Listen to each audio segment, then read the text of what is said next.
வணக்கம் மக்களை, நான் உங்க தினேஷ். இன்னைக்கு நம்ம எதை பத்தி பார்க்க போறோம்னு பாத்தீங்கன்னா, இந்தியன் கிரிக்கெட் பிளேயர் சேலரி லிஸ்ட்டை பத்தி தான் பார்க்க போறோம்.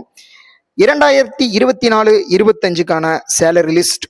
ஏ பிளஸ் கேட்டகரியில வந்து பாத்தீங்கன்னா, ரோஹித் சர்மா, விராட் கோலி, பும்ரா, ஜடேஜா அவர்களுக்கு வருடத்திற்கு 7 கோடி ஒப்பந்தம் பண்ணியிருக்காங்க. ஏ கேட்டகரியில வந்து பாத்தீங்கன்னா, சிராஜ், ராகுல், கில், பாண்டியா, ஷமி, பண்ட் இவங்களுக்கு வந்து பாத்தீங்கன்னா வருடத்துக்கு 5 கோடியும்.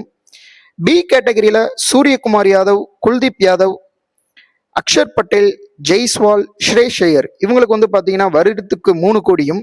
சி கேட்டகரியில ரிங்கு சிங், திலக் வர்மா மற்ற வீரர்களுக்கு வந்து பாத்தீங்கன்னா 1 கோடி ரூபாயும். அது மட்டும் இல்லாம இவங்க விளையாடுற ஒவ்வொரு மேட்சுக்கும், அதாவது டெஸ்ட் விளையாண்டாங்க அப்படின்னா 15 லட்சம் ரூபாயும், ஒன் டே விளையாடினாங்கன்னா 6 லட்சம் ரூபாயும், T20 விளையாண்டாங்க அப்படின்னா 3 லட்சம் ரூபாயும் இவங்களுக்கு வந்து சேலரியா வந்து கொடுக்குறாங்க.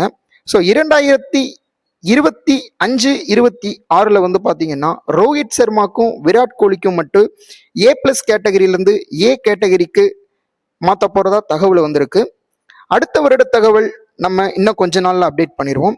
மேலும் இது மாதிரியான கிரிக்கெட் தகவல்களுக்கு நம்ம சேனலை சப்ஸ்கிரைப் பண்ணுங்கள், லைக் பண்ணுங்கள்.